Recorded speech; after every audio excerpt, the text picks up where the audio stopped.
It's a pleasure being with all of you. I'll just quickly. Can everybody hear me okay? And can you see my screen? Yes, Yes, Prabhu. please. Okay, Yes. perfect. All right. So, like Prabhu mentioned, I've been an entrepreneur since my college days at the Illinois Institute of Technology while studying in Chicago. Same time, I came in contact with Krishna consciousness, got in touch with ISKCON Chicago. My mentor, who later on became the temple president, uh, you know, uh, exposed me to Bhagavad Gita and the teachings of Bhagavad Gita, which I quickly started applying to my entrepreneurial journey and got many awards, like Prabhu said, TED Talks and all that. So everything has Bhagavad Gita embedded into it. But the focus of connecting with people is really to propagate Krishna consciousness in a way that is relevant to all. Coming back to India in 2016, I started Kolkata Ventures, where we mentor startups. And, like he said, Prime Minister of Nepal, we was sent by the Prime Minister of India to Prime Minister of Nepal to create the ecosystem for startups there, which, I also like to teach, share my knowledge, and everywhere I speak, there's Bhagavad Gita always involved. So the topic today is currency of relationships, and that's been the reason why I have been able to do the things I've done. And currency of relationship, I think, is at the core of Vaishnava conduct. This was I stole this topic actually from His Holiness Romapad Swami Maharaj. My first TED talk was on this topic, and then later on Radhanath Maharaj also gave a talk on this topic in Google. I think he also gave a TED talk. So the currency of relationship is very, very crucial in understanding, because that's how the world works. If you, I don't know how many of you watch series and shows on Netflix. I'm sure many of you do. There's House of Cards. There's all these political scenarios where you'll see that there's a favor economics, that somebody does something and somebody owes them something. As a result, there is exchange of favors. There's exchange of work. So we think that money can buy everything, and money is not the only form of currency. There are other forms of currency. A smile can be a form of currency. You go to somebody, for example, some of our devotees were trying to get Rath Yatra permit in a certain beach location in Chicago. And first devotee, when he went, he was very stern and strong and logical, and he argued and nothing happened. Another devotee went and he smiled and he sweet talked the lady into giving us a permit for the Rath Yatra, beach location. So a smile can bend rules. A smile can do a lot of wonders. So relationship has a lot of facets into it. And unless we know that, we won't gain trust. And unless people trust us, they won't buy what we say, whether it's preaching Krishna consciousness or doing business or whatever it might be. So today's topic, I'm going to really get into how I've used it and the details of how you can use the currency of relationship to not only preach, but also get what you want, get what you need to do your service, right? The relationship, the way I see it, there are many definitions of it, but one definition that I really like is that people that trust you, right? Relationship means people that trust you. And when people trust you, they will do what you say. Just to give an example, there are, a lot of devotees that I have brought into Krishna consciousness. And one day I asked a lot of them, hey, what was it that brought you to Krishna consciousness? Was it the philosophy? Was it the food? And the answer unanimously was, it was a relationship with you, or the relationship with, so-and-so devotee. And that has been a consistent message I've seen with many devotees. Yeah, they might say prasadam is the first access, but once there's a loving relationship, things follow, right? So for me, same thing has happened in all these media coverage, all of the things that I've done. It has spread, the good word has spread from one thing to another. I still remember when CNN Money called me. I asked them, how did you find out about us? And they named a person I couldn't remember. I couldn't even recall who that person was. And that's how good things spread. That's how bad things also spread, right? So as devotees, I'm going to focus a little bit on preaching, focused on preaching, because I think a lot of us are in that. We are a preaching movement, a missionary movement. So the biggest problem the world faces today is not world hunger, but the hunger of the heart. And this is a quote by Mother Teresa. And I really believe that it's people today, yes, there are some people dying of hunger, but in most places, even the wealthiest of places, people are crying out their hearts because they're lonely, because they cannot trust other people, because there's so much that people don't know about the science of the soul.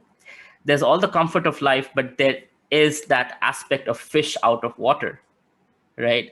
This is a very common example given by Srila Prabhupada, that just like a fish out of water is not happy, we without Krishna are not happy. So the hollowness in the heart that people are suffering from, that people are struggling from, is Krishna shaped. And unless Krishna is placed in that heart, we'll never be fully satisfied. It's kind of like a fish is out of water, but you give it a little ice cream, give it a little, tour of city. It won't be happy. It might be distracted for a few seconds, but it won't be happy unless it's put back in water. So similarly, the heart needs Krishna.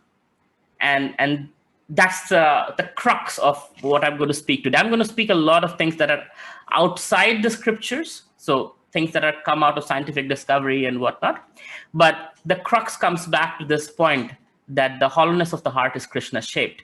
And as long as we can put Krishna where he belongs, in our heart, that we'll be happy, and anything else would not. Now, the science of relationship starts with love and trust and give and take. It's a two-way street, right? Two conscious beings connecting, exchanging love and trust. There's give and take. There's gifts you can give. There's sweet words you can give. There's a lot of things you can give. And there's a lot of things you can receive. And after the exchange starts, there is trust, there is love, and relationship begins. The more we invest emotionally in that, the more stronger and deeper the relationships become. And none other than Srila Prabhupada is the biggest example of this. In big corporate worlds, we all know how much we have to pay people to get things done, right? And here was Srila Prabhupada getting people out of their comfort zones, bringing them to a world where there is following of 4 regulative principles, chanting of 16 rounds, and without paying them a single dollar in salary, single cent in salary, they were all happily selling books for Srila Prabhupada, building temples for Srila Prabhupada, printing magazines for Srila Prabhupada, copy editing Prabhupada's books, painting for Prabhupada. They were doing so much, right? And it was all based on the currency of relationship, love and trust, give and take. If you watch the CDs, which I highly recommend you do on YouTube, which is called Memories of Srila Prabhupada, you will hear every single devotee saying the same thing, that Srila Prabhupada gave them so much love, so much unconditional love, that they felt no matter what problems were happening, they felt safe in front of Prabhupada. When Prabhupada said, "Is everything okay?"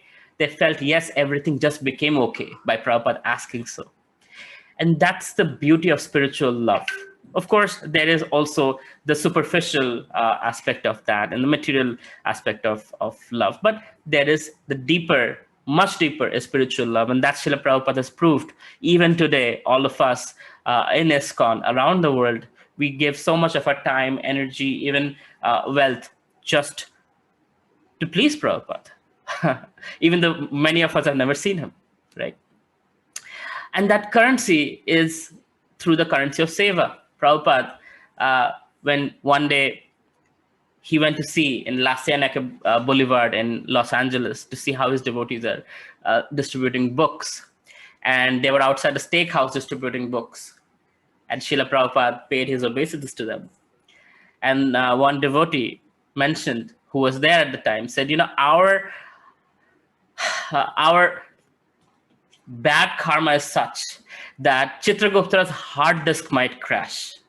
And here was Srila Prabhupada, the purest of pure devotees, paying obeisances to us. And that was his mentality, that Prabhupada was seeing this as, oh, I'm serving these amazing Vaishnavas who are helping spread Lord Chaitanya's movement in this world. And that's how much respect he had this toward these new devotees who hardly knew much about Krishna consciousness, but were so sincere in serving him and distributing these books, right? And same thing we see with our dear Krishna.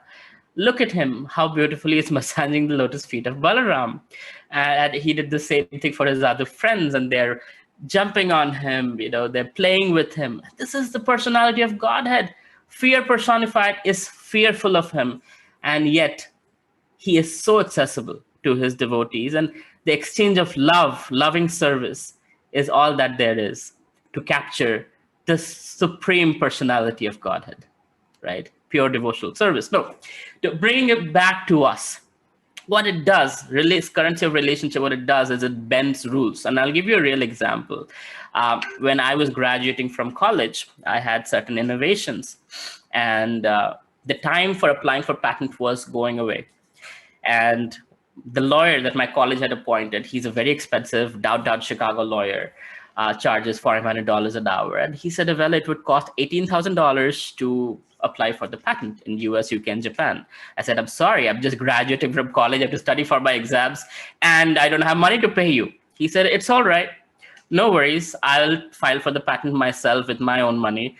And I know when you succeed, someday you'll pay me back. I had no idea, and the recession just happened, and all his colleagues at the law firm were laughing at him like, oh, John, you're not going to get your money back. Turns out that, even in the recession, we were able to raise funds, and John not only got his money from me, but because of gratitude and the currency of relationship, for the next 10 years, I have referred him so many clients that he has made, around $200,000 from this one relationship, one place where he trusted me, where he invested in that relationship, and he got back so much. And this is just a material aspect. Imagine the spiritual aspect of so many devotees doing so much for us, and we owe them our lives for the rest of our lives, right? For bringing us to Krishna and doing so much sacrifices. So what it does is it bends rules. Where things are a no, the hard heart might say no. The currency of relationship allows you to bring that to a maybe. And if you invest more and more and more and more, that maybe might just become a yes someday, right? I remember one devotee, I'm just sharing a story. He was an atheist, and he would eat everything under the sun. And he said, Prabhu, I don't like to hear about Krishna or God from people. I like to hear it directly from God. And he would sit right in front of me, and he would be in yoga nidra position and meditate. He would pretend not to listen to the lecture, but he would come and he would eat prasadam, and he kept on coming. And I said, you know what, no problem. You can hear directly from God, but keep coming and keep eating prasadam and take the association of so many wonderful friends who also want to become Krishna conscious. And 2 years passed. He was a master student. He graduated. He got a job. Now he got a job at a place where there was no public transit. And he had to learn how to drive. And he said, Prabhu, I don't know what to do. I got this job. I have to join in 7 days, and I don't know how to drive. And I know you're a busy person, but will you teach me how to drive? I said, sure, let me do my best. So I taught him how to drive. I even drove him to the DMV. He got his license. And on the way back, he called up his Muslim wife and said, you know what, in this country, I have no relatives, but this person who I've ignored for so long is so kind. He taught me how to drive, got me my driving license. And from today, I want to tell you that I'll do whatever he says, that I'll chant Hare Krishna. A simple driving license to chanting Hare Krishna. And he never became like an initiated devotee or anything like that. But at the same time, he is a friend of ISKCON, and he is somebody who appreciates devotees, who appreciates Srila Prabhupada's philosophy. And I think in some cases, that's the best we can hope. And that's a seed that somebody has in their heart, and that seed will eventually fructify and bring them back to lotus feet of Krishna. But the point is, again, that is an example of the currency of relationship, where you unconditionally extend Lord Chaitanya's mercy, Krishna's love to people without an agenda, and reciprocity brings them to come back to Krishna consciousness. And that no becomes a maybe to a yes. right? And in Bhagavad Gita also, Krishna says that I envy no one, nor am I partial to anyone. I'm equal to all. But whoever renders service unto me in devotion is a friend, is in me, and I'm also a friend to him. Now, there's contradiction here. First line, Krishna says, I'm not partial to anyone, but next line, he is saying he's kind of partial to his devotees. So if Krishna is partial to his devotees, we are all parts and parcels of Krishna. It's only natural for us to be partial to those who are nice to us, who invest in loving relationship with us, right? So whether it's a government official, whether it's a business colleague, whether it's a devotee, whether it's a aspiring devotee, this law applies to all of us, right? When somebody is extra nice to us, sometimes we might not reciprocate immediately, but there is that propensity to reciprocate. And, just to give you an example, I got these people to quit their jobs. They were having, six-figure jobs, and me and my co-founder were teenagers in college, and got these people from L'Oreal, from Wrigley, from Motorola to quit what they were doing to join our startup by being nice to them, by being passionate, being caring, being adding value to their lives. First realizing what's lacking in their life. It was freedom, it was flexibility, it was a purpose, and bringing that aspect to their lives helped them quit their jobs and join my startup and build these companies together around the world, right? So knowing your audience is very, very important. And in the first chapter of Bhagavad Gita, that's one of the first things Arjuna does. He tells Krishna, Sena ubhayar madhya ratham sapatachyuta, that take my chariot in the middle of the two armies so I can see who I'm fighting with, right? So when you know who you're fighting with, then you can figure out, okay, what should be my strategy? And then he says, oh my God, these are my relatives, my uncles, my teachers, Krishna, I don't want to fight this war. And the whole Bhagavad Gita ensues from there, right? So similarly, when we are preaching or when we are dealing with people or devotees or temple presidents or GBCs, we need to know who they are, where they're coming from, and how we should communicate with them, how we should relate to them, and accordingly, meet their needs, right? Of course, pure devotees, there's different, there's no expectation whatsoever. But practically speaking, when we are dealing with people of this world, we need to know what their needs are. And here is a kind of simple example, the Maslow's hierarchy. So if you look at it, at the very bottom of it, there's physiological needs: air, water, food, shelter, clothing. So generally, why do people go for a job? Because they need the basics in their life, and that's what. And once they become a little stable, then there is a little bit more: personal security, employment, and resources. So they need a house now. I need a nice car. I need to get married. There's friendship, family, intimacy, right? And then there's esteem. Okay, I need social status. I need some awards. I need some prestige. I want people to like me. And there's self-actualization, or in our case, self-realization, Krishna consciousness, at the highest of it. So where are people? If I tell a brand new devotee about chanting 16 rounds, following 4 regulative principles, goodbye, right? It's over. I remember I was just getting into Krishna consciousness, and I visited Mayapur after coming to ISKCON. I had been to Mayapur before becoming a devotee, but after coming to ISKCON, I was like, oh, finally, relishing all the wonderful things. And then somebody says, why don't you wear a Kanchimala? Why don't you know the Guru Ashtakam prayers by heart? And I was like, oh my God, they're judging me for not wearing certain things, not knowing certain things. I felt judged and I didn't like it. Of course, there was enough to like, so I didn't quit. But for a new person, it's very easy to say, you know what, these people are blah, blah, and moving on. And if you look at Srila Prabhupada, he did not introduce the 4 regulative principles for a long time until somebody said, doesn't your religion have some rules and rituals? And he's like, oh, we have so many rules, you will faint. Let's start with these 4. And he wrote those 4 down and put it on the wall. People are like, oh, okay, these are kind of hard, right? But the point is, Prabhupada for the first 8 to 9 months didn't give those rules. He was cooking for them. He was preaching to them. He was listening to their sad stories. He was cleaning their plates. He was doing everything. Finally, somebody asked, you're an old man. Don't you need some help? Can I help you with something? I'm like, oh, finally somebody asked. I need all the help I can get. Somebody's mic is thank you. So the point is, Srila Prabhupada was very kind in slowly easing people into Krishna consciousness rather than hurling them with rules, regulations. So we need to know who we're dealing with in the currency of relationship, where they are in the hierarchy.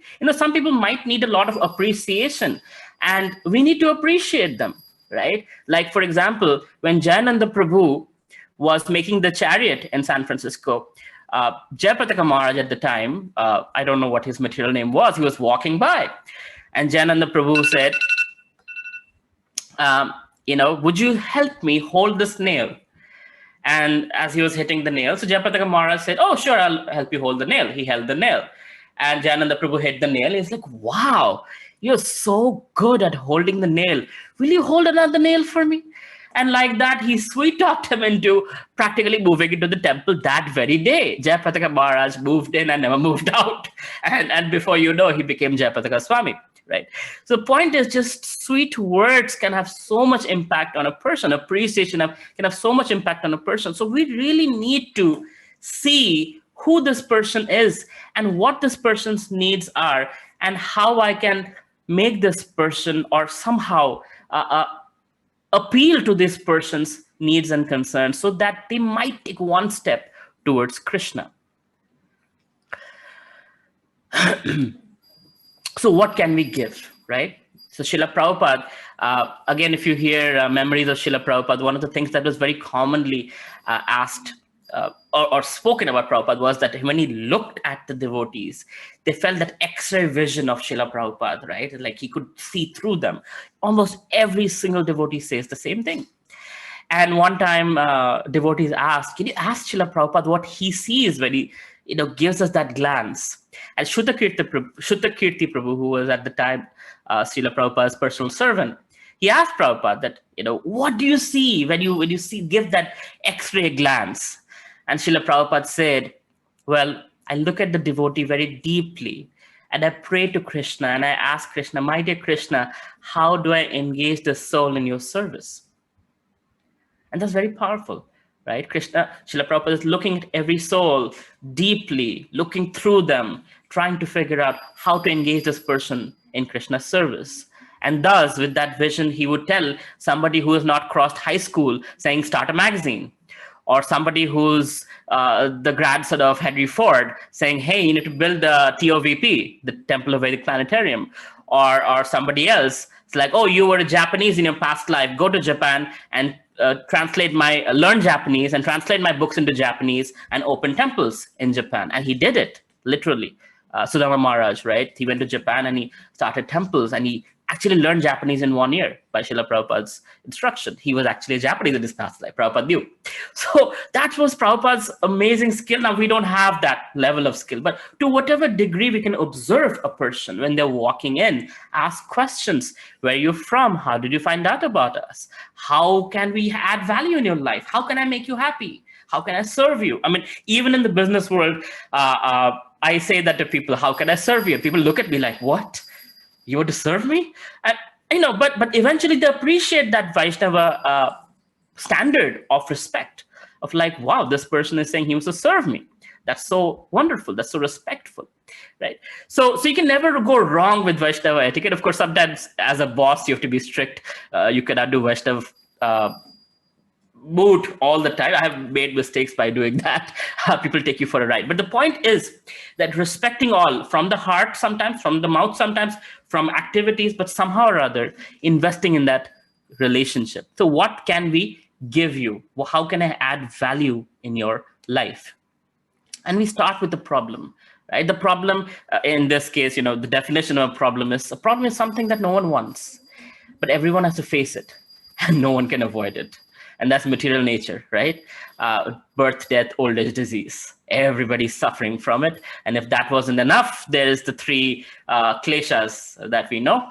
So people are suffering in this material world, whether one is a billionaire, one is a pauper, it doesn't matter.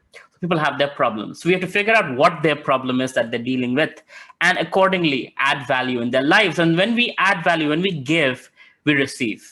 This book is a very popular bestseller all over the world called Influence. Years, decades of research has gone into it.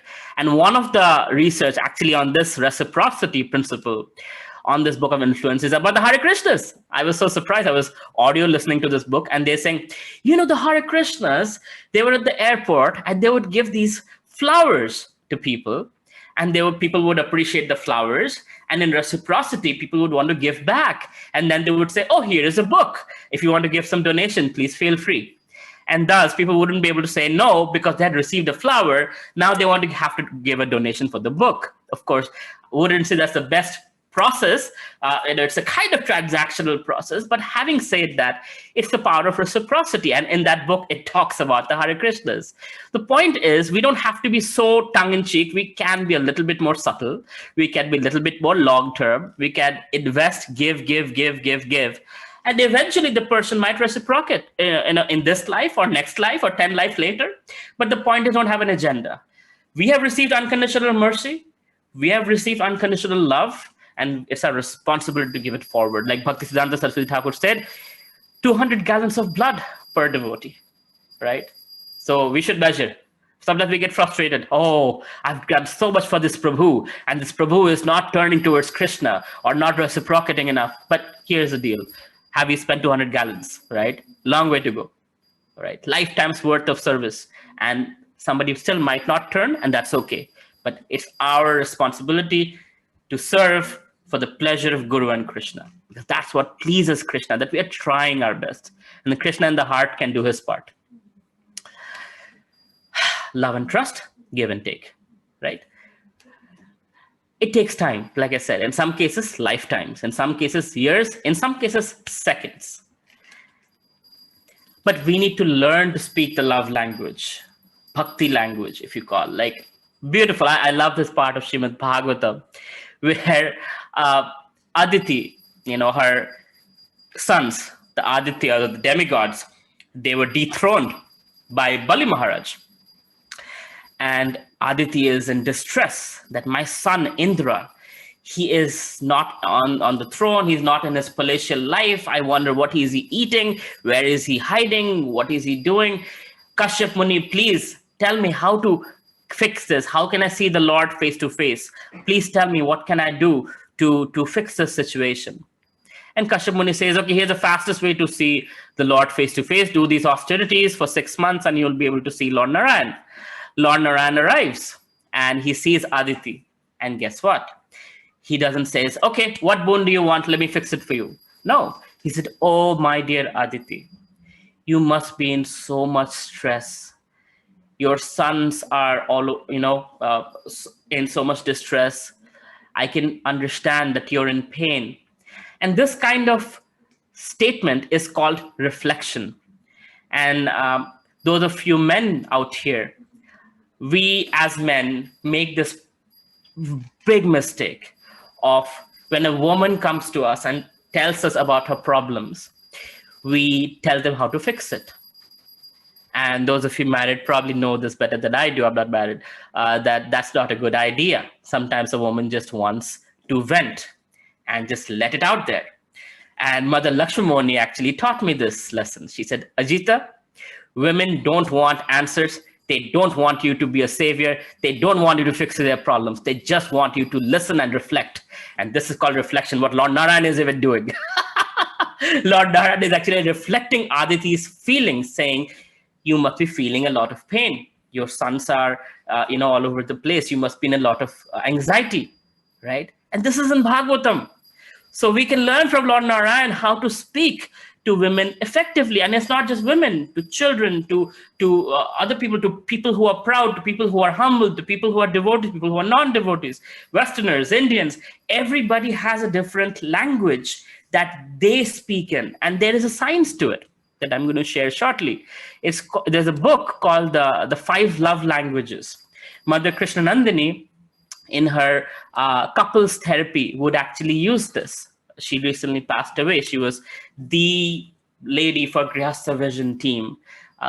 She wrote books on Grihastha life. And she is to love this aspect of 5 love languages.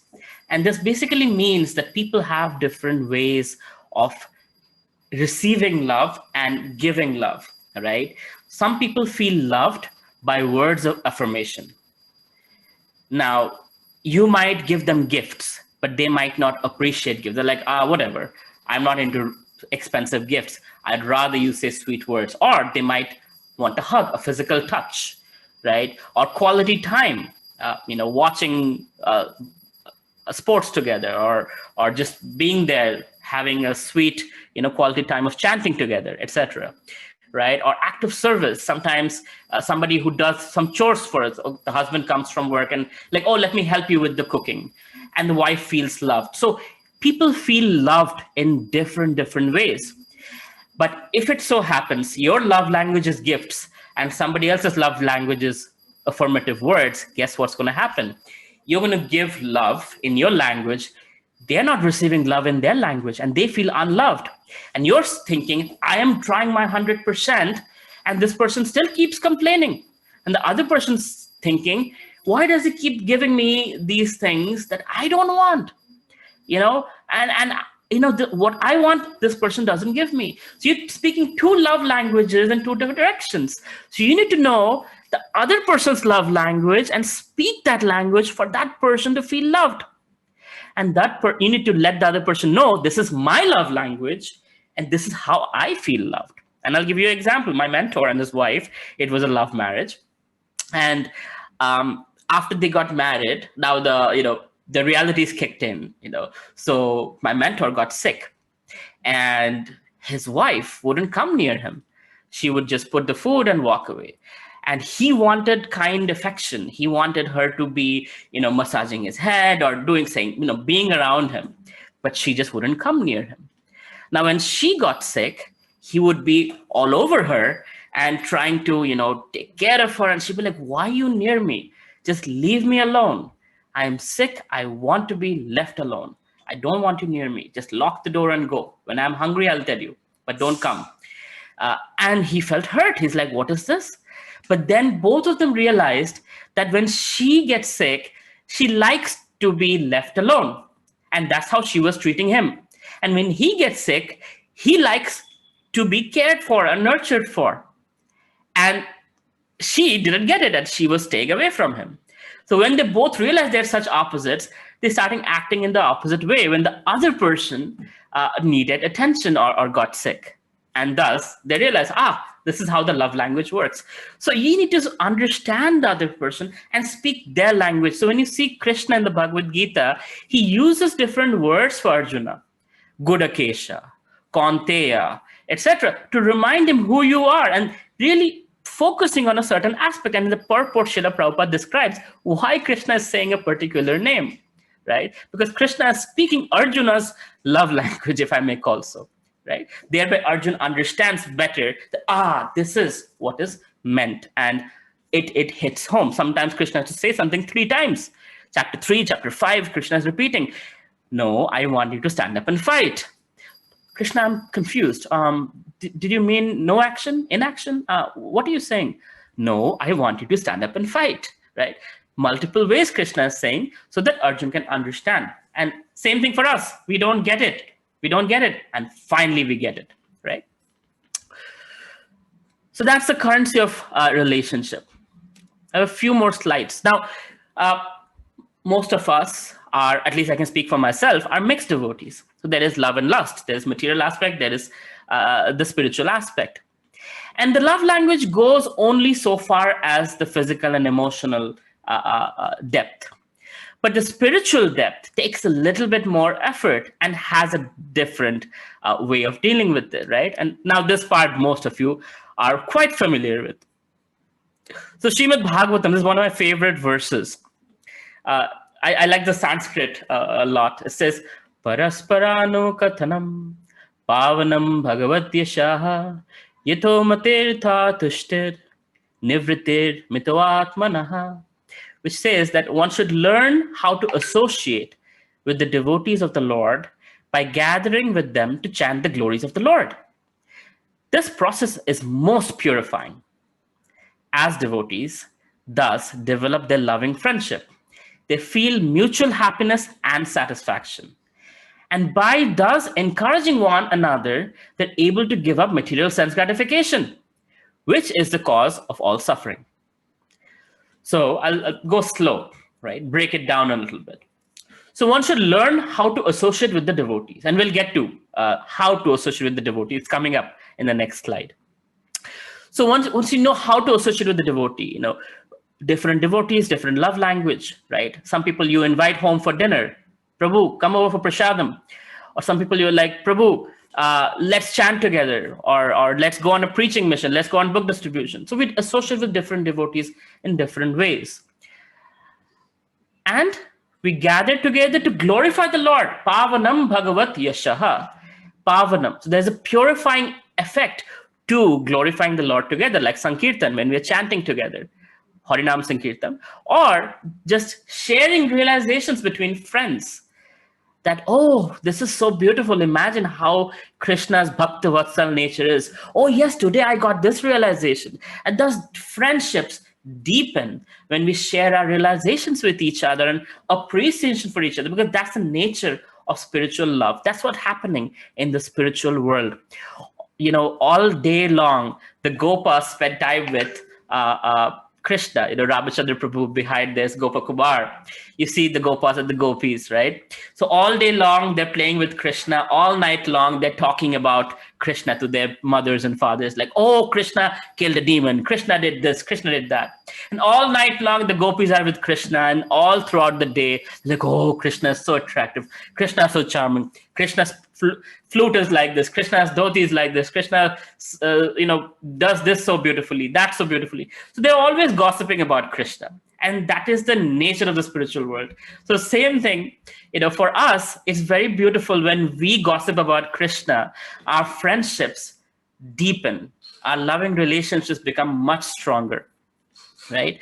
And that is only natural to the soul. That's who we are. And thereby, material self-gratification goes out of the window. When we feel spiritual happiness and satisfaction, and spiritual relationships are cultivated, then naturally bad habits or material habits are replaced by spiritual habits. And we find so much happiness in devotional service, we lose the taste for material sense gratification, which is the cause of all suffering. That's what's given here. And so, like in the first sentence, learn how to associate with devotees. So Rupa Goswami in Nectar of Instruction gives us how to associate with devotees. And he gives us, in Nectar of Instruction, text 4, he gives the 6 loving exchanges. Offering gifts, accepting gifts. It can be gift, physical gift, it can be sweet words, it can be appreciation, right? It can be any kind of gift. Accepting prasadam, offering prasadam, right? And we devotees are very good at this. We know how prasadam is such an integral part of our lives.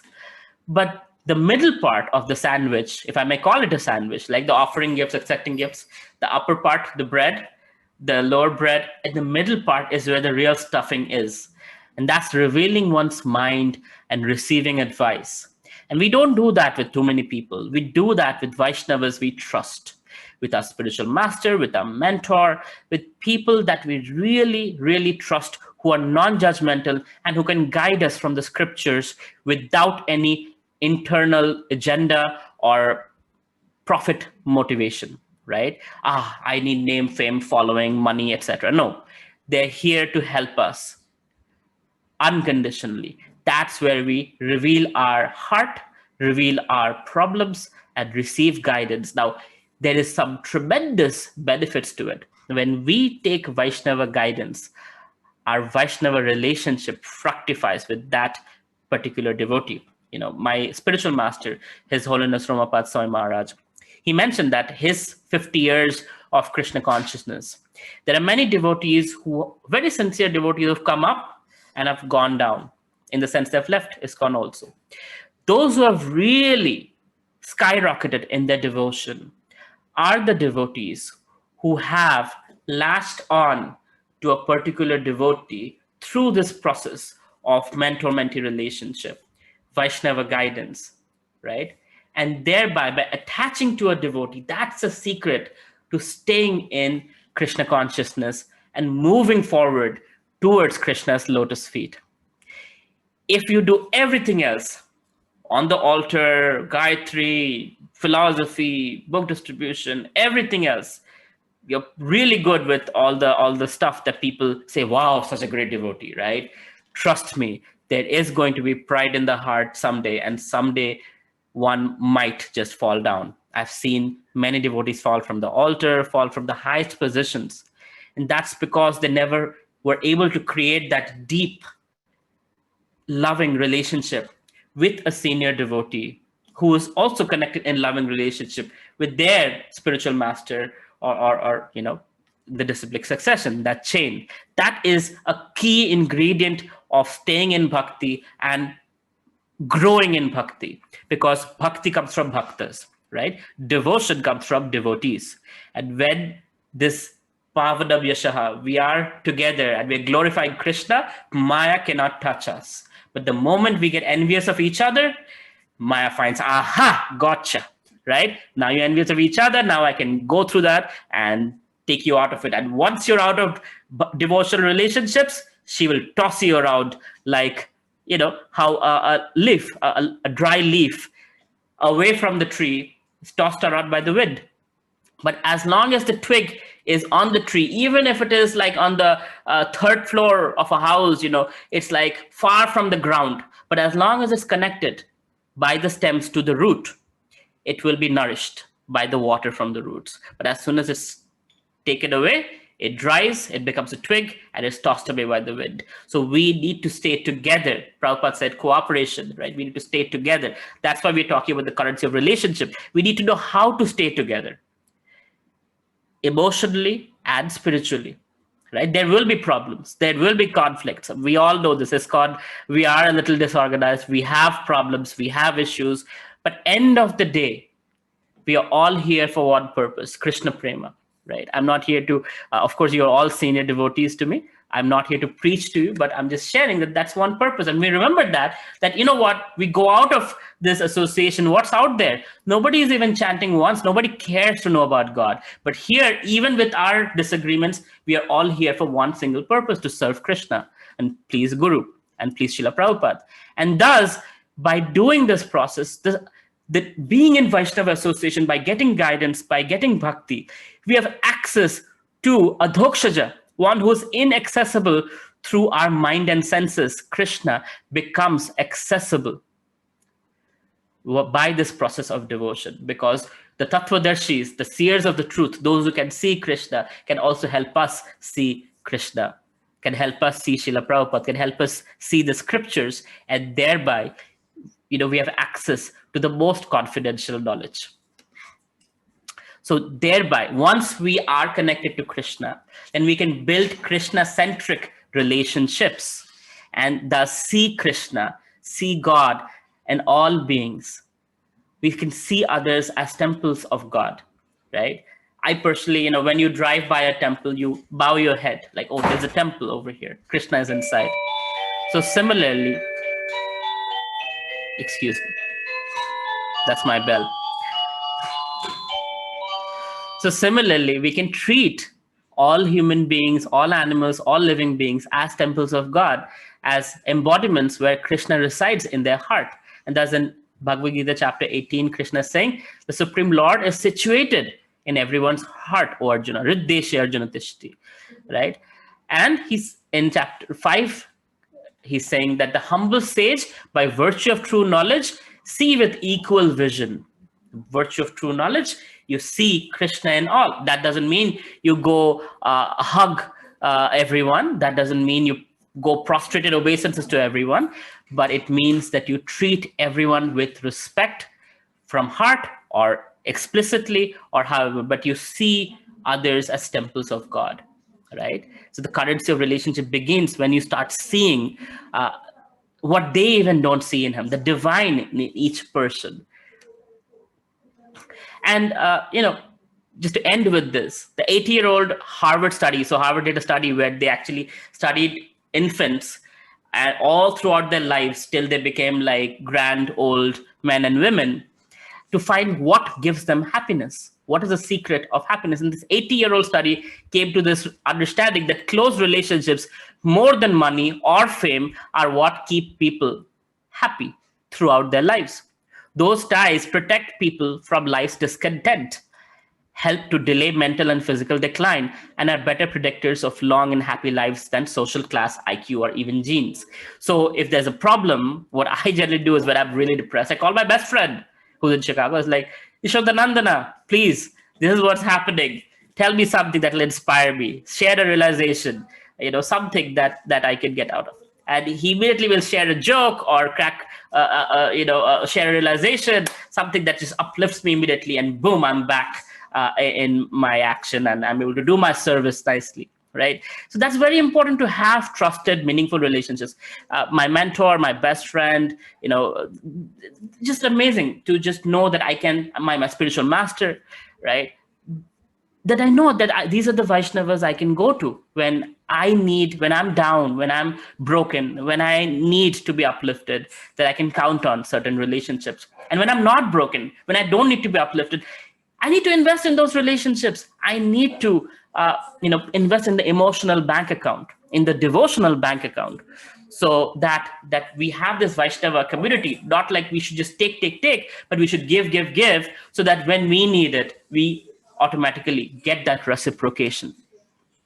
Because the most fundamental need of every living being is to love and be loved. So it doesn't cost us anything to give respectful behavior, genuine appreciation, or acts of kindness, right? Especially as devotees, who should do it more than us? We should be the ones to set an example for society in all these Vaishnava behaviors. And what better than Krishna to showcase that he's even willing to break his promise to protect his devotees. So by this, we can apply the same principle in relating to Krishna. That who is Krishna? When we get to know about him, just like Rukmini, just by hearing about Krishna, she fell in love with Krishna, wrote a love letter, come and abduct me at my marriage ceremony. So same way, we can also tell Krishna, my dear Krishna, just by learning about him, we feel so attracted that, my dear Krishna, abduct my heart and please make me yours. So I'll end here. All glory to Srila Prabhupada. If there's any questions, you can ask me now. And for all of you, if you want to connect with me, I'm the only person in this world with the name Avello Roy. So you can email me, or you can connect with me on LinkedIn or Instagram. And on my YouTube channel, I have many videos on Bhagavad Gita as well as entrepreneurship and combined. So do watch them. I'll be happy to answer any questions you have. I'll stop sharing my screen. Hello, Prabhu. I have a question. Hare Krishna. Can I ask? Yes, please, Prabhuji. Hare Krishna. I am from Tirupati, and I see that you help a lot of IITs in their startup, but you didn't go to Tirupati IIT, so I was wondering why you didn't pick up that. And second question is, I am from IIT Chennai, first batch. I joined in 59, so you can imagine how old I am, I'm a junior most devotee in this temple, and I need your blessing. How I can be a serious, devotee who is willing to go up any difficulties to meet that challenge. Can you help me, please? Prabhuji, please don't joke at my expense. You're a senior devotee. I have no one to give you any advice. But to answer your first question, IIT Tirupati, they never invited me. So I only go when I'm invited. The IIT Madras invited me, so I was there. Chennai is helping them. Yes, there. I have been as a judge. I have been there as a speaker, but not at Tirupati. And I have not even been to Tirupati. I want to see Balaji greatly, but not been fortunate to be there. But please bless me, Prabhuji, so that I can also become a devotee like yourself. I seek your sincere blessings. Please accept my obeisances. Thank you so much. Hare Krishna. So wonderful class, so mesmerizing. And as the beginning, you mentioned the profile, and I was like so much eager to hear so many beautiful things. I'm sure that a lot of devotees have questions. I'll give them the chance. Any questions? Please raise your hand or put it on the chat. In the meantime, if I have permission, I'll just take 20 seconds to just announce few things on behalf of ISKCON County, Bergen County. The programs we do. Is that okay, Prabhu? Go ahead, please. Okay. So just give me just 30 seconds maybe. Screen share.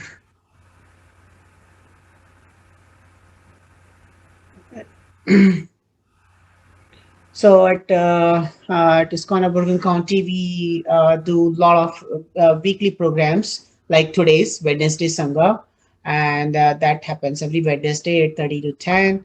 And Sunday program happens on 7:15 at the same Zoom. And this time we are receiving His Grace Devikinandan Prabhu. And next Wednesday program will be by our own Her Grace Savitri Mataji, and we do Thursday storytelling for the kids, and it's one of the very popular program. Those who have kids and would like to join that, make a note of this same Zoom, and program is at 8:30 to 9 Thursdays, every Thursday. Fridays we have the Bhakti Rich, and we also have a Sunday school. So those who have kids, they want to enroll, please reach us, contact us. We'll help you in that. And Monday to Friday, we do the Bhagavad Gita reading, 12 to 12:15 every day. And we do the morning japa, 6 a.m. to 8 a.m. On the same Zoom. And thank you. With that, make a note of the ISKCON of Bergen County, iskonofbergen.org. That's where our all the programs are posted. And visit the site to be up to date. Thank you so much, Hare Krishna. Let me see who has questions now. 1 second. I see Ramchandra Prabhu has hand up, and Abhay Krishna Prabhu. Let me see. Abhay Krishna Prabhu, you want to go first? Oh, yeah. I mean, Prabhuji can go first. Prabhu. I can go last. I have no rush. Ramchandra Prabhu. I think he raised a hand first. Ramchandra Prabhu, you go ahead.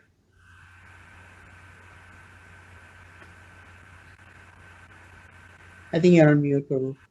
I'm not able to hear you, Prabhu.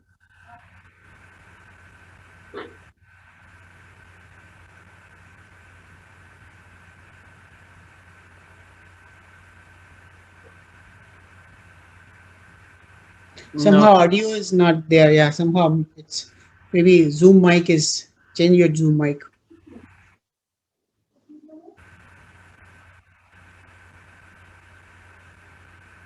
No.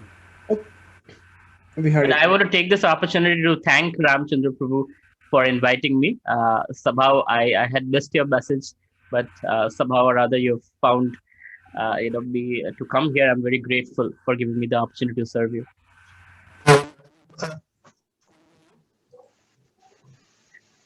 Still, listening. Yeah, Prabhu, your voice is all scattered. I mean, somehow it is. Let go. I'll come back. Okay, all right. Abhay, go ahead, please.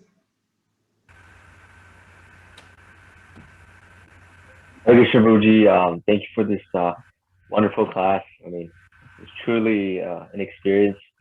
So Prabhuji, I had a question. So when I mean you're very successful in both aspects, your material and your spiritual aspect. So if you can, I had a question regarding this. So like when we're like when we tend to be very successful in anything, let's say either be spiritual or material, but mostly on the material side, when we're more successful in that region, we tend to forget our priorities. We tend to like forget. I mean, especially I do. I mean, in school, especially when I'm in class, I be so attached to that one thing. I tend to forget about everyone, all the devotees. I don't tend to focus on that, right? So and we forget to appreciate such acts, like we forget to appreciate devotees. We forget to even smile at those devotees. So how do we actually um, do that at the same time, but at the same time focus on whatever we have to, and so that if you could just share a little bit, Prabhuji. That'd be nice.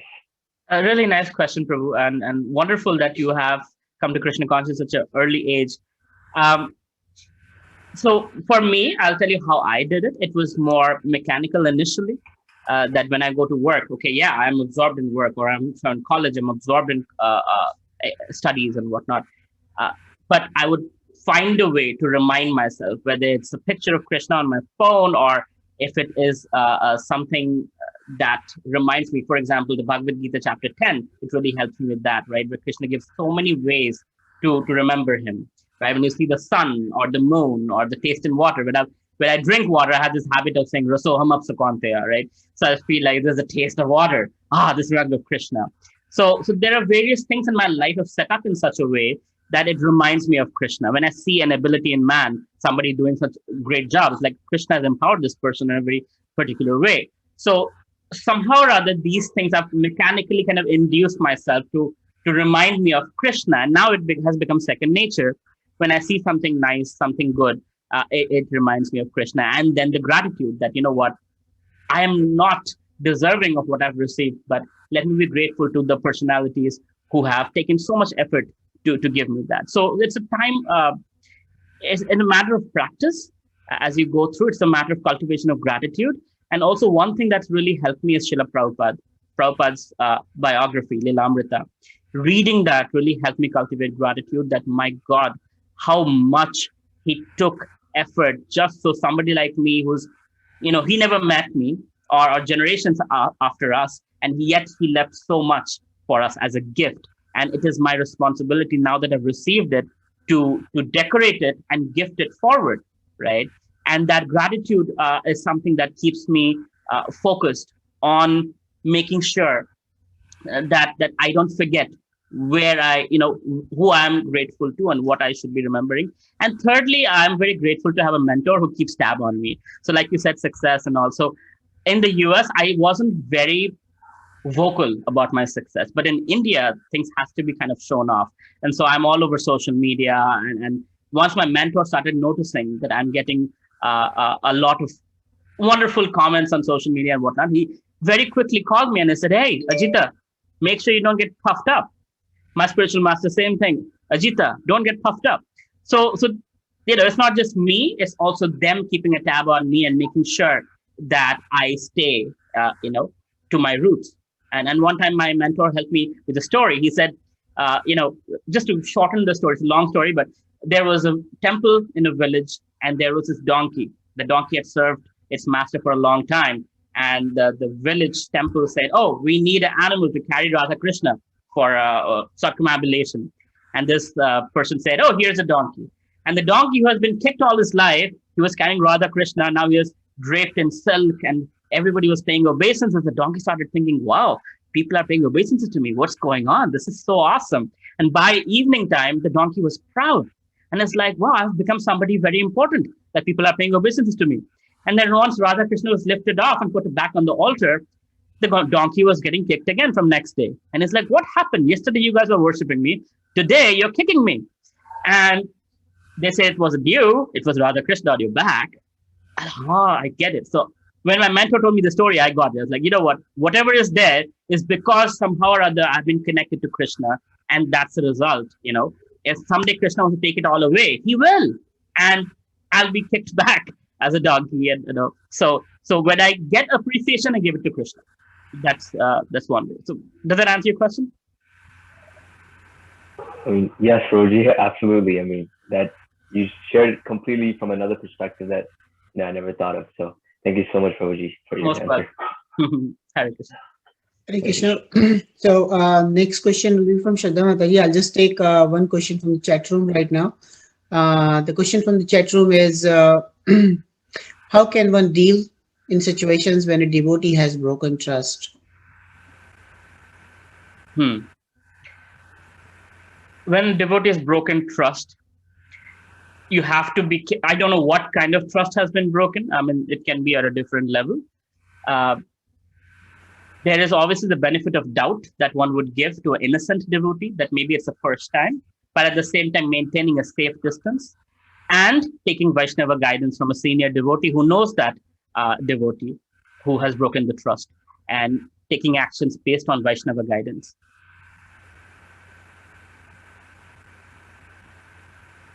Thank you, Prabhu. I hope that I think the answer is you did answer, but if they have other questions, they will ask that question. In the It was a meantime, little vague, so I gave a brief answer. okay, all right. Shraddha Mataji, go ahead with the question. In the meantime, if anybody else has question, please raise your hand. Prabhu, do you have a little more time to take Yeah, some yeah, more sure. questions? Okay, Certainly. thank you. Thank you. Shraddha Mata, go ahead. Hare Krishna, Prabhu. Hare Krishna. Thank you for the wonderful deliberation. You kind of reminded me of Bengal, Bengalis generally. I'm from Calcutta, so Oh, you are. home is my hometown. Yes. So, yeah, so thank you so much for this beautiful deliberation. Very, very grounded, very practical. You did give an example of a husband and wife when it comes to the language of love. They might be speaking two different languages and they need to find out that common ground as to where they can communicate on equal terms. Now, my question would be on the basis of relationships that are, say, a mom and a daughter, a mom and a father. When I go back home, probably I'm the only Casey practicing person. But, when I tell this to my mom, she just, okay, yeah, fine. Now that you have, itna gyan mat do hame types, and these are very, and I can see that, okay, where she comes from, it's Mhm. pretty validated because she never questioned her mom. Right. Her mom never questioned her mom. And whatever was put forward Mhm. from generations, they've just been adopting it without even asking a question. And probably it comes from the fact that they know that, the answers would be limited, maybe, or there is nobody else or no better exposure to get those answers. We are Is your lucky enough question, to. what is your question specifically? So my question would be is how to deal with family members in Got this case. I find it the most difficult thing to preach at home. So don't preach at home. That's one thing I learned from Kalakanda Prabhu. He is a very successful preacher and a spiritual master in ISKCON. He is in charge of Krishna House in Florida. And when I was started Krishna House in Chicago, he came and kind of told us the first thing you don't want to do is preach to your family, especially your parents, because they've changed your diaper. They're not going to learn from you how to worship God. That's not going to happen. But what's going to happen is when they see you happy, when they see you transform, when they see devotional qualities in you, they're going to ask you, this is kind of nice. This Hare Krishna that you chant seems to be doing wonders for you. Maybe I should chant too. And trust me when I say it, when you show with your example is far more powerful than when you show with your speech, right? And this is, there's a saying by Saint Francis of Assisi. He says, preach all day and speak a few words if you have to. Because acharya in our language is through achar. So be happy. No, let your parents know that you're happy. Let your kids know that you're compassionate. Like let the Vaishnava quality speak for itself. And naturally they will latch on to your example, right? Rather than your words. It will take time, it will take patience, but it will work much more beautifully than if you kind of push it down their throat, which, or even just tell them you should chant or whatever else. They're going to just shrug it off. So thank you, Prabhu. That was a beautiful answer. Thank you, Prabhu. Hare Krishna. Hare Krishna. Thank you. um, your answers are right, like perfect answers. Looks like. Thank you so much, Prabhu. If anybody else has any question, please feel free to ask. In the meantime, I'll just raise one question on my side. Prabhu, you mentioned that in order to be successful, you need to have a mentor and connect with that mentor nicely. Mhm. And so, which is perfectly valid, and I really like that statement as well. I heard it many times from the other devotees as well. But question is, you have in life, really, in practically, you have a couple of mentors, right? On spiritual aspect, one mentor. On real life, there's another mentor, and actually in the spiritual life also, you might have two or three mentors sometimes, because your spiritual lineage, your god brothers, and then your congregation leaders, and then things like that happens, right? And at times there are a little bit conflicts in the instructions or their guidance. Hmm. So how do we deal with that? Hmm. So Some principles, we focus on the principles, right? We focus on Guru Sadhu Shastra. So just like reading the Bhagavad Gita, understanding Srila Prabhupada's purport, we understand the principle and then we apply that principle in our lives. We're not going around shooting arrows at people just because Krishna says stand up and fight, but we take that principle and we apply it. So similarly, in our Vaishnava dealings, as a in spiritual life, it's good to have one mentor and not many. I have only one mentor, His Grace Nityananda Pran Prabhu, and then that's it. That's it. There's my spiritual master, there's my mentor, and they're aligned, and I am aligned with them, and there is no conflict. So it's not a good idea to have multiple mentors, but definitely you can have god brothers, you can have uh, spiritual masters, god brothers, etc., etc. So, for example, like I said, Kalakanda Prabhu or Vaisheshika Prabhu. I interact with a lot of devotees, but I take shiksha and I reveal my heart only to a few, only to one, I should say, a devotee, and to my spiritual master when it's the extreme situation. I have to make a life decision. That's when my spiritual master, being the voice of Krishna.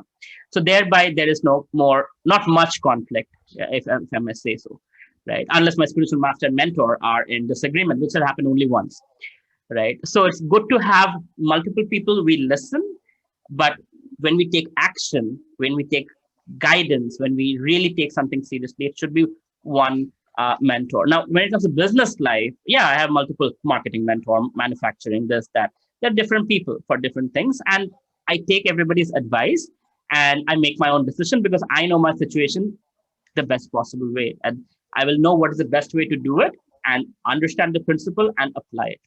So again, it boils down in both cases, understand the principle and apply it practically. Thank you, Prabhu. Thank you so much. I see a few more questions from the audience. Welcome, Mataji. Hare Krishna Prabhu. Hare Krishna.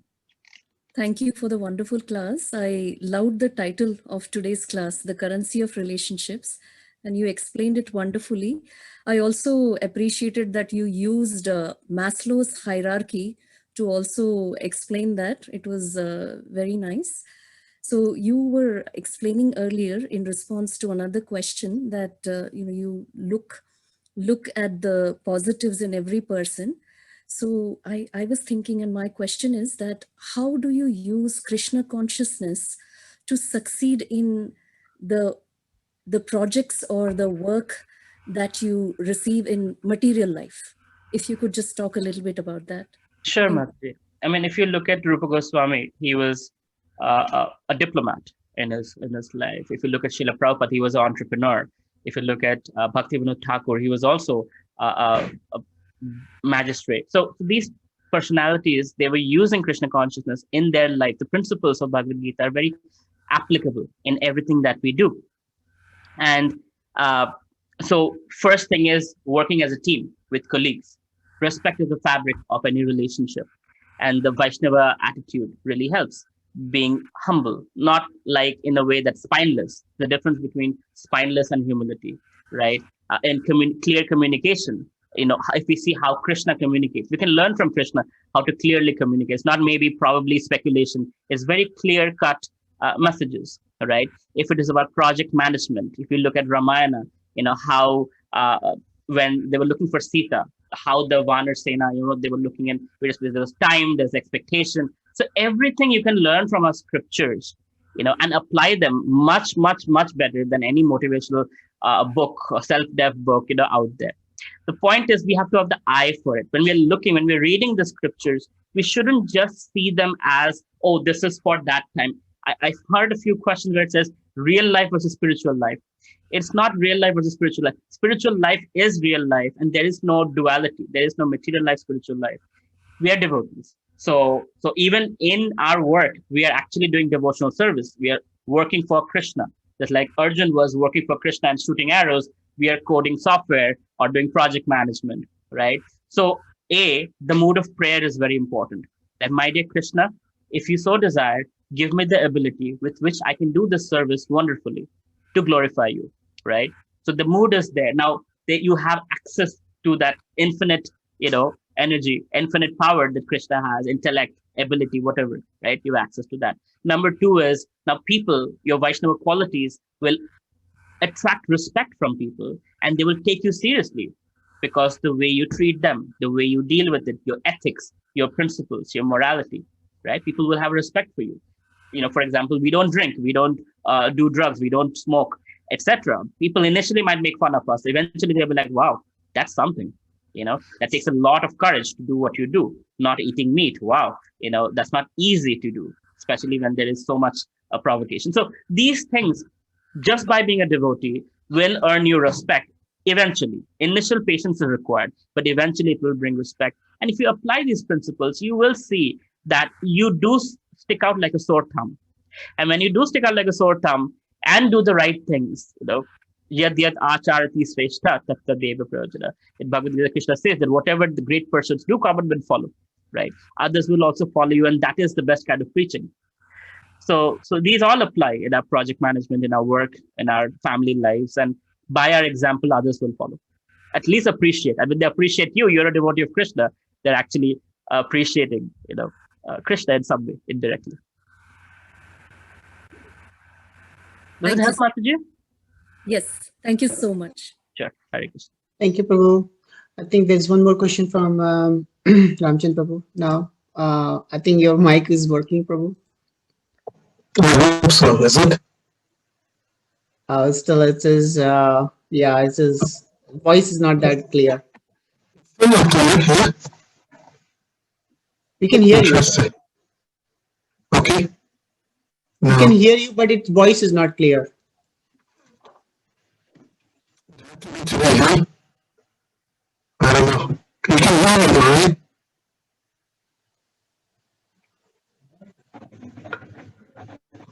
Okay. How about now? Can you hear me now? We can hear you. It's not clear though. All right. Go ahead with somebody else. Sorry, Prabhu. Maybe you can type the question. I'll tell Prabhu. In the meantime, Prabhu, if you don't mind, I can ask one more question if audience doesn't have it. Sure. Okay.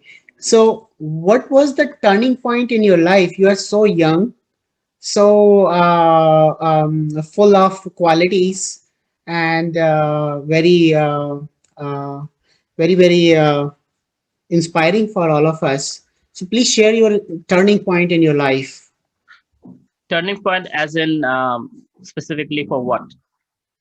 Turning point, like when in my experience, what I know is there is always a change when you are who are somewhere and now you are somewhere else, like spiritually and materially, whichever the way you want to speak. And there's been so many turning points, but let me think. Well, one for sure was I was going through certain family situations where it was quite devastating. There was separation of my parents, and that's when I really was forced to take shelter. And this was my second year in college. So I was kind of taking Krishna consciousness, okay, yeah, chanting one round a week, kind of a thing. But then the way it helped me get through that situation, and what happened was, my finances were cut off as I sided with one parent and not the other.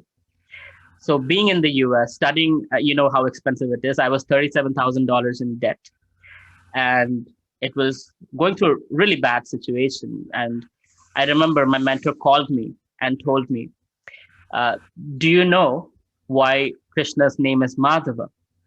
I said, no. And he said, because he is the husband of the goddess of fortune, Madhavi. So he is the husband of Lakshmi Devi. So he has access to all the wealth in the world. And I was figuring out how to pay my college tuition. And he said, don't worry, Krishna will take care of things. And I really took that word to heart. And I realized my father is Krishna. And somehow this will work out. And somehow things manifested in wonderful ways, scholarships, loans, etc., etc. and I was able to graduate from college, do my startup, never took a job, right? I did my startup right out of college, raised venture capital funds in economy 2008, 2009, when everything was down, unemployment was at 10%, Obama just came into power. In that situation, we were $1 million company, and all of that. So the point is, it really stuck with me that Madhava, husband of goddess of fortune, and if Krishna is my father, I have access to everything. What do I have to fear? Right. And that gave me the confidence to go forward in a very dark and gloomy situation. And by Krishna's mercy, I'm still there. I'm all right. I'm surviving. Thank you so much, Prabhu. And I hope that I didn't offend you. Please forgive me if I Oh, not offended at you all. in any Not at way. all. Thank you so much for sharing. And I'm pretty sure such kind of stories, when people share, it inspires all of us how to get through the times. It's a mutual growth. Thank you so much. Sure. Ramchandra Prabhu, is that yours coming now? Hear me? Yeah, Yes. now we can hear you. Haribo. Thank you. Hare Krishna. Ajita Hare Prabhu, Krishna. thank you very much for taking the time to join us today. I know every Wednesday you have another class that you take every week, and you chose to fit us in along Mhm. in between that. And I also like to invite all the devotees from your other Sangha, if they are here today. Some of them Thank are you for here. joining Yes. us. Wonderful. So this is a very important, very nice topic that you gave, and it just reminded me of one incident at my workplace where a question was asked about how do we build relations with our clients. I'm in IT consulting. I'm in management, and this question was to our salesperson, and the sales guy said that if you know the birth date of the sponsor's wife, the project sponsor from the business side, if you know the birthday of his daughter, or I mean his child, and the spouse, you've pretty much locked in that client. It was a very powerful message that he gave, and very much like you mentioned about the lawyer who did this work for you, $18,000, and trusted. We do realize that there's a give and take, but we have to do the give part first before expecting the take. But sometimes egos come in our way, that before I give, or people, one may measure. I've given once, twice, thrice, and there's no reciprocation. So now let me back off. So it's not really just giving, isn't it? It's more about love. And if you love and you love that person, it's unconditional. You just keep giving and giving and giving. So how to not let that ego and that calculation come in the way? And that's why before even if you get into that give and take, to understand who it is you're dealing with, and if it's true love, then don't even measure it. I think we have all benefited in more than one ways of Srila Prabhupada's unconditional love. And only when we receive unconditional love, we can give unconditional love. And so I think the first step is to accept Srila Prabhupada's love with gratitude. And when we feel the weight of that gratitude, it is only natural for us to give it forward unconditionally, give, and not expect anything in return, because there is no condition. And if the person reciprocates, like I said, in this life or next life, that's up to the person. But we are doing it for the pleasure of Guru and Krishna. We're not doing it for the other person to look back or appreciate us or say, wow, you're such a great devotee. Nothing like that. It is for the pleasure of Guru and Krishna, because it pleases Krishna. And in Bhagavad Gita chapter 18, Krishna says, there's no devotee more dear to me than one who preaches this knowledge. In chapter 18, Krishna says that. So if you want to be the closest to Krishna, we should unconditionally just give. And that's at least my motivation. I want to be Krishna's dearest devotee. And of course, gratitude from Srila Prabhupada that he has given us, and it's our duty to give forward. And the ego that comes in the middle is when we get hurt by the devotee, maybe not just not reciprocating, but also saying something hurtful, or being ungrateful, or whatever. It can be several things. But the point is, that's where it's important to know that I'm not doing it for a certain purpose. Na dhanam, na janam, na sundarim, kavitam, va jagadishakam. I'm doing it for the pleasure of Guru and Krishna. And if that is clear, then no matter what is coming, pleasant or unpleasant, it doesn't matter.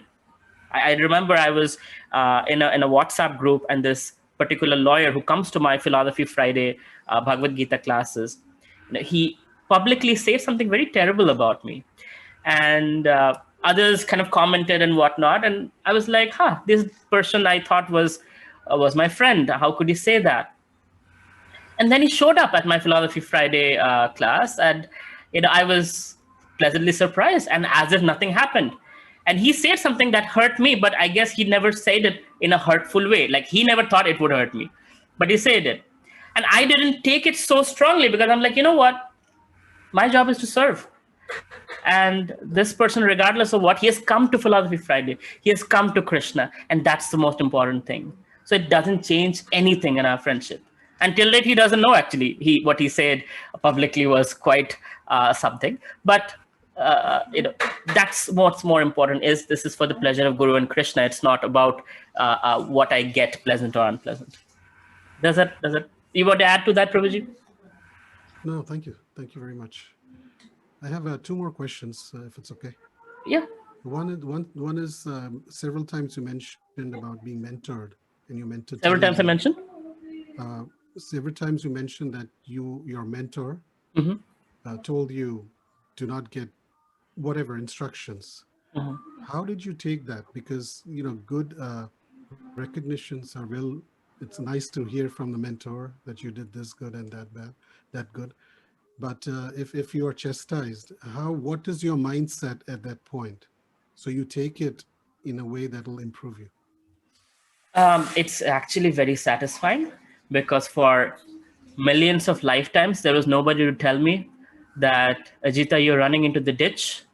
And finally, in this lifetime, there is somebody to tell me, hey, you're going in the wrong direction. Don't go there, go here. Right? And that's how I take chastisement. Even my spiritual master has been very kind in correcting me, very strongly, very firmly. And I'm very grateful for that, because I've learned so much. Of course, sometimes it breaks your heart, like, oh my God, I'm trying to serve this person, but then I'm only getting chastised. But looking back, I feel extremely grateful. And now I've learned to take it the right way. Initially, I wouldn't take it the right way. I would cry, and there'd be emotional outbursts. But now I've learned to take it the right way, because you know what? They wouldn't tell me unless they cared for me. And who is there, in this world, who would actually stop you from going in the wrong direction? And they are so kind in making sure that I don't fall back into where I came from, that I can keep going towards Krishna. So that helps. And last question is that at a very young age, your profile itself speaks for it. At a young age, you've reached such heights. Many times, some folks, we feel that, I wasn't born like that. So these qualities, success, is it something that just comes with birth, or one can develop it?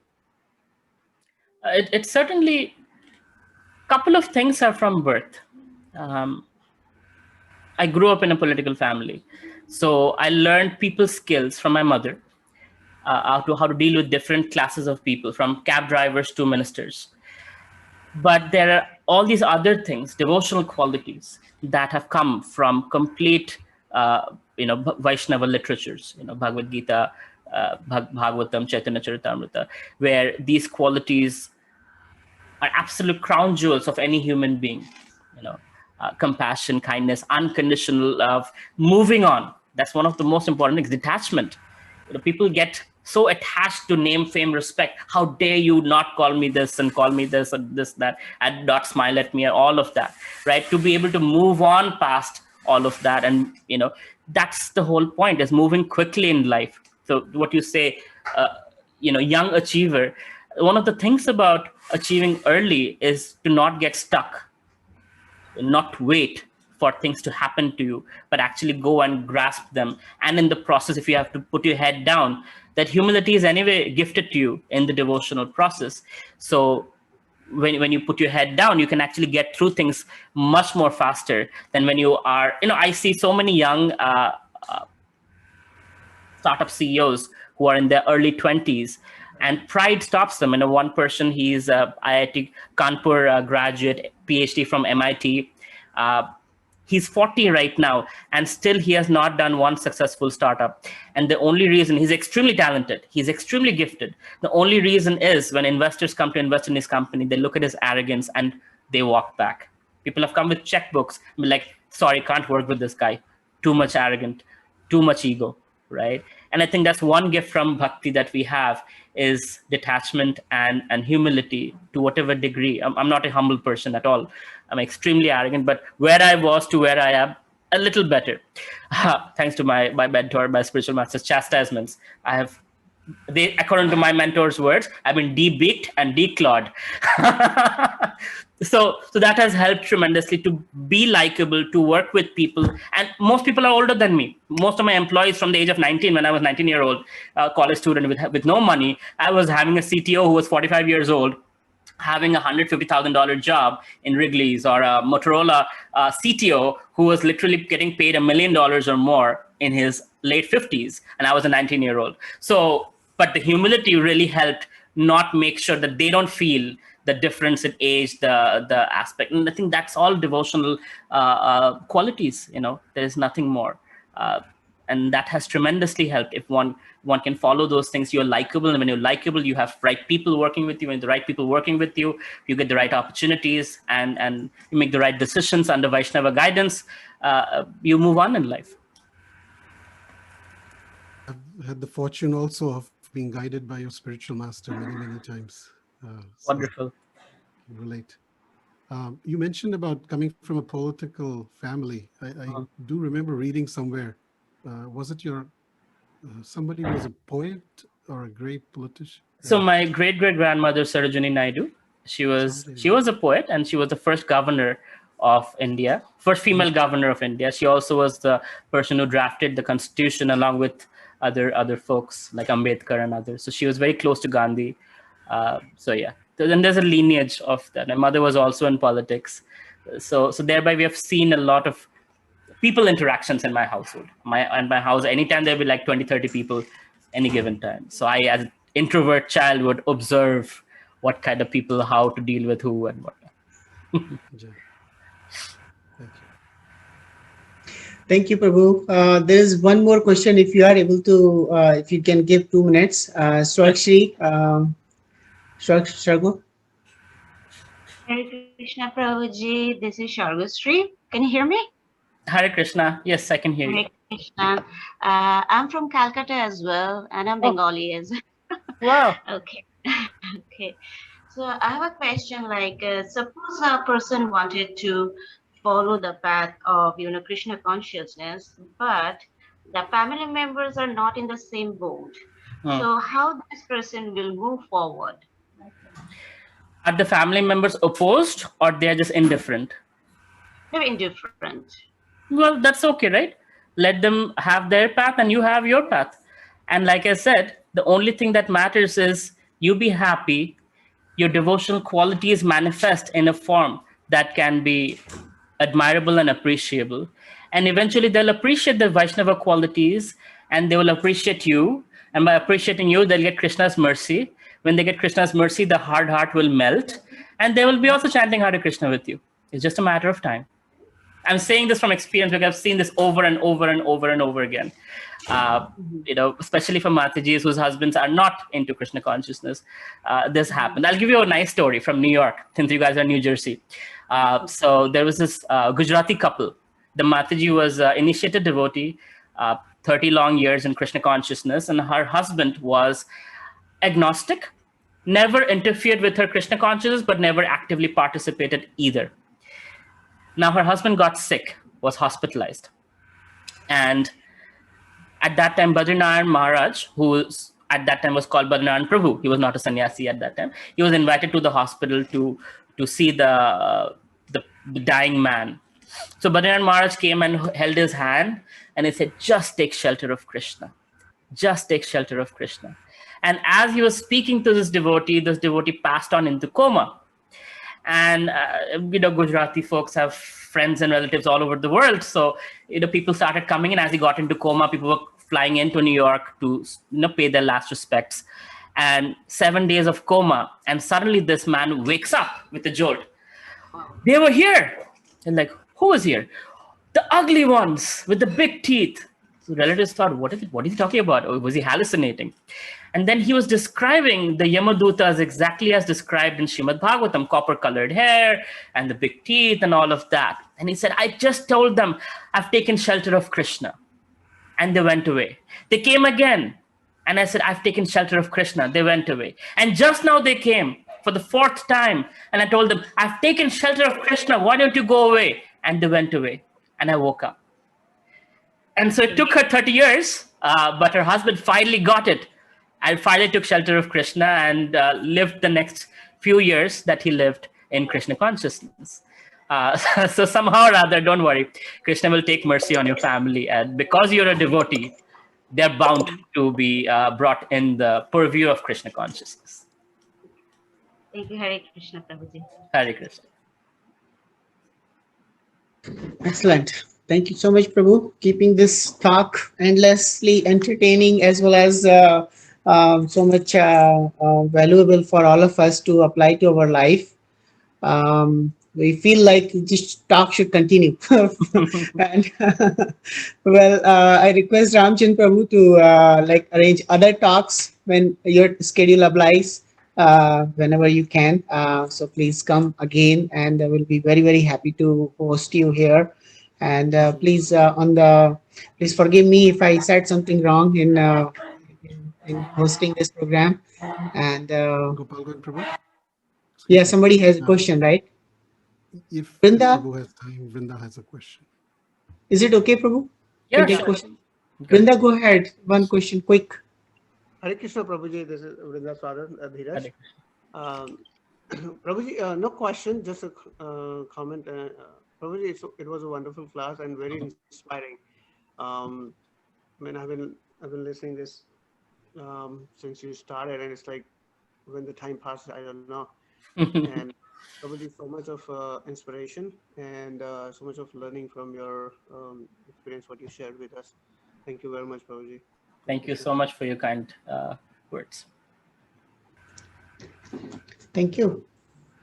So, thank you, Dheeraj Prabhu. So with that, I take permission now to... Yes, Prabhu. Rukmavati is raising her hand. Did she? I see that. see.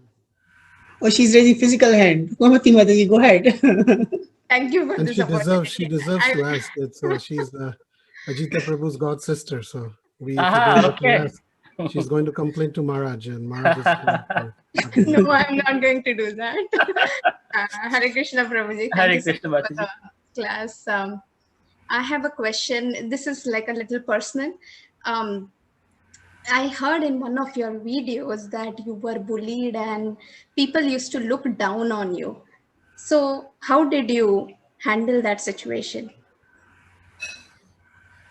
I didn't. I was not a devotee at that time, but I was a God-conscious kid, and I took shelter of God. I didn't know who God was, whether it's Kali or Durga or Shiva or Krishna, but that was my only shelter. And I didn't do well with it, to be honest with you. You know, it was difficult, it was hurtful, and yeah, I can't say. I just took it. I was bullied and I took it. But I did resolve that someday I will become somebody that these guys will regret that what they did. That was not a very devotional thing, but that was something I had in me. And that might have been the reason why I had the urge to succeed a lot younger than others, because I had that rage in me. Maybe that's what acted. But yeah, I don't know how to answer your question, how I dealt with it. I took it. It was horrible, but I had to take it. So now after becoming a devotee, then if at all somebody criticizes you, so how do you personally manage? Like, do you have the same way or? No, it's very, see, so I'm on social media a lot, and there's a lot of people say a lot of terrible things and a lot of good things. So it's become kind of like non-stick pan, you know, it just doesn't stick anymore. It's like goes away. It's like, hey, whatever. Some guy wrote, "Oh, I like what you say, but why are you so ugly?" I'm like, okay, I cannot change my face, so fine. So trolls are always there, and that doesn't bother me anymore. As a kid, it was difficult, but now it's just like, hey, moving on. Like I said, one of the biggest gifts from Krishna consciousness is the detachment principle, the ability to move on with life. And my mentor said something very amazing one time. I did some service for Maharaj, Guru Maharaj, his Rampas Maharaj, and he didn't recognize anything. He didn't smile. He didn't give any reaction whatsoever. And I came back to my mentor saying, I don't know if Maharaj is happy or sad. He's like, what does it matter? Have you done your service? Yes. Is Krishna pleased? Has Krishna seen it? Yes. Does Krishna recognize it? Yes. Isn't that not enough for you? I'm like, yeah, true. Krishna's seen it. That's enough for me. If Maharaj notices or not, he smiles or not, why should I look for that recognition? Krishna's seen it. I've done my part. Done. And that really helped me. So anytime I'm in the situation, is Krishna happy with my action or not? That answers the question. Yeah, thank you so much, Prabhu. Hare Sure. Krishna.